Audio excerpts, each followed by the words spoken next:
Today, guys, we're gonna dive in. If you guys wanna become masters at controlling your blood sugars while you're working out and training, you have to worry about the highs and the lows and get a better control on what you're doing to maximize muscle growth and fat burning, this is the video for you.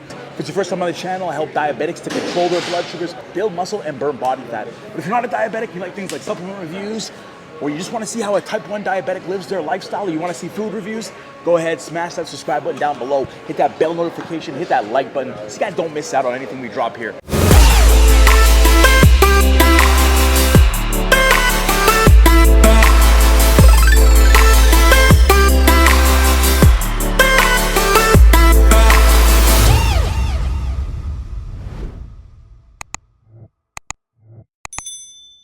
So guys, we're gonna talk about 4 key things that are so important for you guys to know if you guys want to take things to the next level with better blood sugar control while you're working out, while you're training. Now, I'm saving the most important one for last, so make sure you guys stick around. It's gonna tie everything together, and if you put this together, I can promise you, you're gonna have a lot more success with what you do when you go to the gym and you're controlling your blood sugars. A lot of times we don't know the why something is happening, and if you don't know the why something is happening, how can you make proper adjustments to better control your blood sugars? And so a lot of times on this channel, we wanna dive into why something could happen so that you can make the right steps, because you could be going somewhere, but if you're not going to the destination that you want to go, what's the point of things even moving? And so our goal is to make sure you're actually moving in the right direction and not just moving.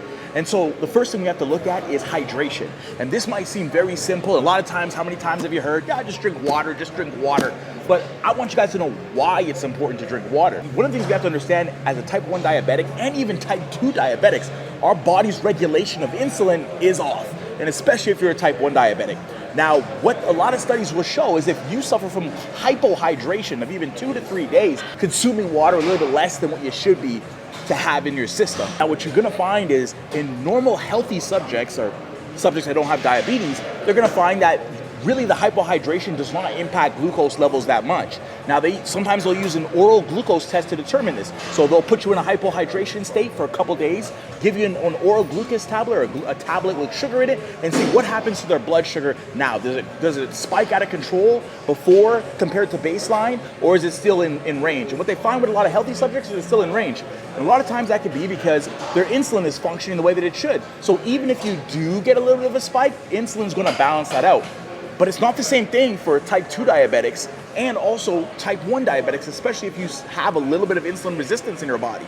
And so there's actually one study done where they did the same thing. What they did was put them in a hypohydration state for 3 days, and what they found after giving them an oral glucose test is that this caused their blood sugar levels to go more out of control than they were before. Even 3 days of being hypohydrated can cause your blood sugar levels to go all over the place. And if you're a type 1 diabetic, diabetic still can suffer from insulin resistance. And on top of it too, for type 1s, it's potentially worse because our bodies don't produce any insulin at all. And so we have to regulate that on our own. And so if something is off over here, we're likely gonna have higher spikes over here. And so something as little as 2-3 days of hypohydration could lead to blood sugar levels going all over the place. And so if you did one thing, remember, have about 2 to 4 liters of water to help yourself to make sure that if your blood sugar does go high, we can omit the fact that you might have been dehydrated or hypohydrated as a result. The second thing we have to focus on is sleep. Guys, sleep is so important for helping your body to control your blood sugars. Your body runs under the circadian rhythm of a lot of hormones that are moving in our body. The quantity of your sleep and the quality of your sleep are 2 important things. And studies are showing us that the more you wake up in the middle of the night, the more your sleep is disturbed and the less sleep you get, then you're gonna end up putting yourself in a position of more insulin resistance. And so now you're doing this, on top of it, you're training and working out and having higher cortisol levels, which can cause more resistance. You might find yourself in a scenario where the blood sugar is just spiking out of control more than you want when you're training and working out. Or maybe you're going into lows, but you see more of a dysregulation in your blood sugar levels overall as a result of improper sleep. So you wanna get about 7 to 8 hours of sleep as the sweet spot. Now, the third thing I'm gonna talk about is carbohydrates. Now, sometimes you might find that your blood sugar spikes, sometimes it goes low when you're training. But a key thing we don't consider is how long before the workout did you have carbohydrates? Because we know that carbohydrates are what's going to break down into glucose in our body, but if it's not used right away, it's going to get stored in your muscle cells and around your liver as glycogen. Now, when you train and you work out, your body's going to release hormones like adrenaline, and adrenaline is going to trigger your liver to release glucose. And so as a result, now you start noticing the blood sugar starts going a little bit higher. This is important to understand because maybe you had some food to eat 2 to 3 hours before, one day that was heavier on carbohydrates. Now, because you weren't active within that 2 to 3 hours, now all of a sudden that food, that glucose is getting stored as glycogen. And now 2 to 3 hours later, you're training, the adrenaline level kicks up, and now your blood sugar level is starting to spike. Versus another day where maybe you notice you didn't spike as much, maybe it was level, or maybe it dropped. And the reason why is potentially because maybe you had lower carbohydrate meals before your workout to no carbohydrates before your workout, and you notice that you had a little bit more of a dip because of the lower carbohydrates that you had on board. And this is important because now you can start understanding why. Maybe it was a result. You start noticing that, hey, the more carbohydrates I have 2 or 3 hours before my meal, the more I'm more likely to spike when I'm training and I'm working out.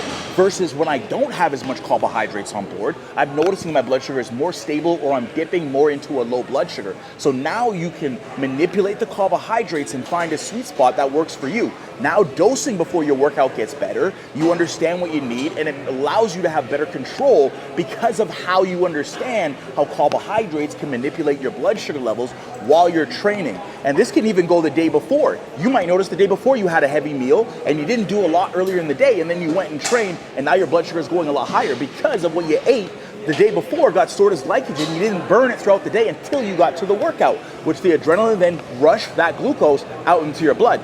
Now take a different example where somebody who maybe trained really hard, didn't restore a lot of glycogen into their system, went and trained, noticed that they went more into a low because they never actually replenished more of that glycogen from carbohydrates after their last workout. So they're more likely to go into a low blood sugar. So it's important to understand how these carbohydrates come into play to determine whether your blood sugar goes high or low. Now there's something else to understand is whether or not you're using more of the anaerobic or the aerobic system. If you're using more anaerobic, think resistance training, think high intensity training, you're more than likely gonna have a little bit more of a spike, especially when carbohydrates are involved, because adrenaline spikes a little bit higher with those types of workouts. Versus aerobic training, you might notice more of a gradual decline because you don't have as much of the adrenaline getting pushed out to trigger the liver to release that glucose into the blood. So that's two important things to also consider. Now, the most important thing that I can say, guys, is be mindful and understand your patterns. Now, when you start understanding the why and these little details that I'm explaining here now, you can start taking that now and applying that to your lifestyle, and now you can take a step back. You're looking at it from a different perspective, and you can say, oh, damn, I see what Coach Jay is saying. My blood sugar is going a little bit high today. Could it be because of the carbohydrates I had earlier? And now you can manipulate that to find what works for you. And again, maybe it's something that you have to pre-bolus before your workout to help yourself get through based on your correction factor. So you give yourself a couple units instead of doing the correction after the fact. You do it a couple units before the fact because you know I'm having carbohydrates and I typically spike over here. I'm gonna give myself some insulin for that, right? And so this is how you can start manipulating your patterns, or maybe you just need juice because you're going to go into a low scenario, so you work the juice to help to balance things out. Another reason why to get better control, if you do things like resistance training and you're trying to build muscle, but you want to burn body fat, it makes more sense to do your resistance training as a type 1 diabetic, especially before your cardio training, because then you get a little bit of a spike, or you can balance things out better rather than going in nose diving into a low right off the bat with long duration cardio and then trying to lift doing resistance training, which requires your anaerobic system, meaning without oxygen, and your body prefers to use glucose during anaerobic training, like lifting weights or sprinting, right? And so it's important to understand the big picture, and now you can get a better idea and start to peel back the layers some more